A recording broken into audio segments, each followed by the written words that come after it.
Hi friends, நான் உங்களுடைய ஸ்ரீ பேசுகிறேன். இன்றைக்கி பர்மி ஸ்டைலில் வெங்காய பச்சடி எப்படி செய்யலாம் வாங்க பார்க்கலாம். அதுக்கு தக்காளி நான் 6 எடுத்திருக்கேன், நல்லா கனிஞ்ச பழமாக. 8 வெங்காயம் எடுத்திருக்கேன், 15 காஞ்சி மிளகாய் எடுத்திருக்கேன், இதயம் நல்லெண்ணெய் தேவைக்கு எடுத்திருக்கேன், கொத்தமல்லி 2 கைப்பிடி அளவு எடுத்திருக்கேன். பாருங்க, எல்லாமே நல்லா பழுத்த பழமாக எடுத்திருக்கேன். ஸோ இப்போ நம்ம கையால் தான் நம்ம ஹேண்ட்மேடு நம்ம வெங்காய பச்சடி செய்ய போகிறோம். இது பர்மீஸ்லலாம் ரொம்ப ஃபேமஸான ஒரு ஃபுட்டு. பாருங்கள் எப்படி இருக்கு பாருங்கள். இந்த மாதிரி நல்ல கனிஞ்ச பழமாக எடுத்துக்கோங்க. சுத்தமாக வாஷ் பண்ணியாச்சு. வெங்காயம் இந்த மாதிரி சின்ன சின்னதாக கட் பண்ணி வச்சாச்சு. கொத்தமல்லியும் கட் பண்ணி வச்சாச்சு. தக்காளியை இந்த மாதிரி சுட்டு பண்ணணும். நல்லா இந்த மாதிரி அடுப்பில் வச்சு சுட்டு பண்ணுங்க. நாங்கள் மேலே அந்த மாதிரி ஒரு ஸ்டீல் வச்சுருக்கோம். ஸ்டீல் வச்சு இந்த மாதிரி 1 by 1 நாம எடுக்கிறோம். எடுத்து நல்லா சுட்டு அதுக்கப்புறம் அந்த தக்காளியை தோலெல்லாம் நீக்கி நல்லா வாஷ் பண்ணிட்டு வெங்காய பச்சடி பண்ணோம்னா செம்ம சுவையா இருக்கும். பாருங்க, நான் 1 by 1 எல்லாத்தையுமே நான் நல்லா சுட்டுடுறேன். அப்படியே காஞ்ச மிளகாவும் நல்லா சுட்டுடணும். காஞ்ச மிளகாய் கொஞ்சம் சீக்கிரமா தீ பிடிக்கும், அதனால பார்த்து கேர்ஃபுல்லா தான் நீங்க பண்ணணும்.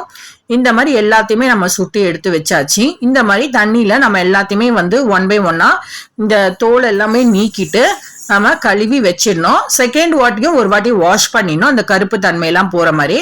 அம்மா தான் இது செய்யறாங்க. அம்மாவுக்கு பர்மீஸ்ல அவங்களுடைய அம்மா பர்மீஸ்ன்றதுனால அவங்களுக்கு நல்ல ஒரு ஃபெமிலியரான ஒரு டிஷ் தான் இது.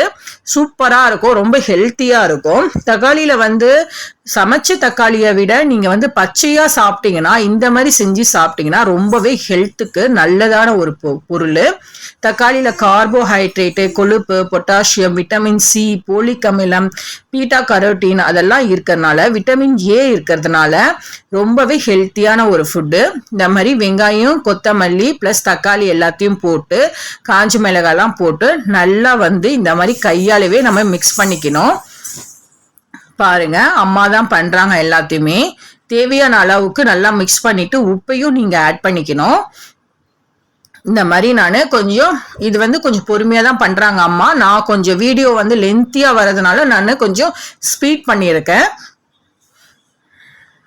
இந்த மாதிரி நல்லா கையில நசுக்கி விட்டுக்கணும். அதுக்கு தக்காளி நல்லா பழமா இருந்ததுன்னா உங்களுக்கு நசுக்கும் போது ஈஸியா இருக்கும். தக்காளியில புற்றுநோய் வர்றதுக்கான செல்கள் வளர்ச்சி தடுக்கிறது இந்த தக்காளி. இதுல தக்காளியில லைகோபின்ன்ற ஒரு சத்து இருக்கிறதுனால நம்ம தக்காளி இந்த மாதிரி கேன்சர் வராம அந்த ஒரு செல்கள் ரொம்ப எக்ஸ்பேண்ட் ஆகாம இருக்கிறதுக்காக இது ரொம்பவே ஹெல்ப்ஃபுல்லா இருக்கு. தக்காளி நம்ம சமைச்ச தக்காளியை விட இந்த மாதிரி பச்சையா சாப்பிட்டீங்கன்னா, நம்ம யாருமே பச்சையா சாப்பிட மாட்டாங்க, சுட்டு இந்த மாதிரி பச்சடி மாதிரி செஞ்சு சாப்பிட்டா ரொம்பவே நல்லா இருக்கும். வெங்காயத்துல கூட நிறைய சத்துக்கள் இருக்கு. விட்டமின் சத்து, தாது சத்து, ஆன்டி ஆக்சிடென்ட் சத்துலாம், நார் சத்து, இரும்பு சத்து, பொட்டாசியம், கால்சியம் இதெல்லாம் நிறையவே நல்லா இருக்கு. போலிக் அமிலம், மெக்னீசியம், பாஸ்பரஸ், சல்ஃபிக் இந்த மாதிரி நிறைய சத்துக்கள் இருக்கு. அதனால நம்ம வெங்காயமும் இந்த மாதிரி நல்லா பிசைஞ்சி நல்லா பச்சடியா சாப்பிட்டோம்னா சூப்பரா இருக்கும். நல்லெண்ணெய், இதயம் நல்லெண்ணெய் ஹீட்டை குறைக்கும். நம்ம இதயம் நல்லெண்ணெய் நார்மலி அப்படியே குடிக்க மாட்டோம். ஜென்ஸ் தான் அந்த மாதிரி குடிப்பாங்க, லேடிஸ் யாரும் அந்த மாதிரி குடிக்க மாட்டாங்க. ஜிம்முக்கு போறவங்க வேணா அந்த மாதிரி குடிப்பாங்க. ஸோ இந்த மாதிரி நீங்க ஃபுட்டுலயே ஆட் பண்ணிட்டீங்கன்னா உங்களுக்கு ஹீட் இப்ப சம்மர் சீசன் வந்துருச்சு, எல்லாருக்குமே பாடி ரொம்ப ஹீட்டா இருக்கும்.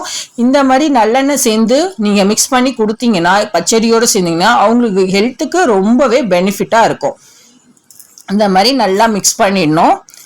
சால்ட் எல்லாம் கரெக்டா இருக்கான்றது பார்த்துக்கோங்க. கொத்தமல்லி எல்லாத்தையுமே நம்ம நல்லா இந்த மாதிரி ஹேண்ட்மேட்ல நல்லா மிக்ஸ் பண்ணிக்கணும். அம்மா பண்றதுனால எப்பயுமே இது ரொம்ப சுவையா இருக்கும், ஹெல்த்தியாவும் இருக்கும், சூப்பரா இருக்கும். இதை நம்ம நல்லா மிக்ஸ் பண்ணி வச்சிட்டதுக்கு அப்புறம் சுடசாதத்துல நெய் மிக்ஸ் பண்ணி இந்த மாதிரி பச்சடி வச்சு சாப்பிட்டீங்கன்னா உங்களுக்கு எந்த குழம்பு சைடிஷ் எதுவுமே தேவையில்லை. இதுவே நமக்கு போதுமானதா இருக்கும். உடனே ஒரு எமர்ஜென்சி நம்ம எதுவுமே குழம்பு செய்ய முடியல, எதுவுமே பண்ண முடியலன்னா சீக்கிரமா நம்ம வீட்டுல இருக்கிற பொருளை வச்சு நம்ம டக்குன்னு செஞ்சு சீக்கிரமாவே எல்லாருக்குமே சர்வ் பண்ணலாம். பாருங்க, அம்மா எல்லாமே செஞ்சு முடிச்சுட்டாங்க.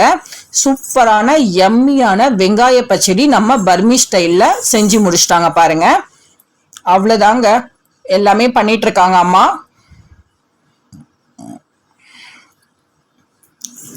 பாருங்கள் எல்லாம் பண்ணி முடிச்சிட்டாங்க அம்மா.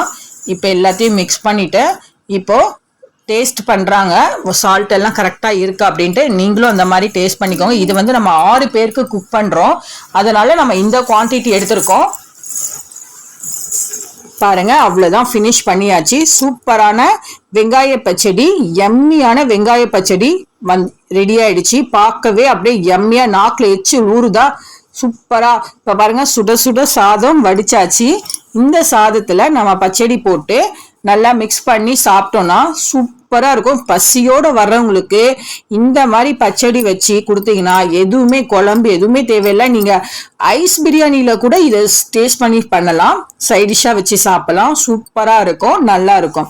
இந்த டேஸ்ட்டை நீங்கள் மறக்காமல் வீட்டில் ட்ரை பண்ணி பாருங்கள். எனக்கு கமெண்ட் பண்ணுங்கள், ஷேர் பண்ணுங்கள், சப்ஸ்கிரைப் பண்ணுங்கள். நாம் வேறொரு வீடியோவில் சந்திக்கலாம். பாய்.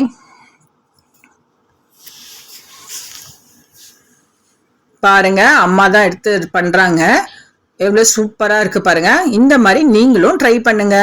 பாய், see you.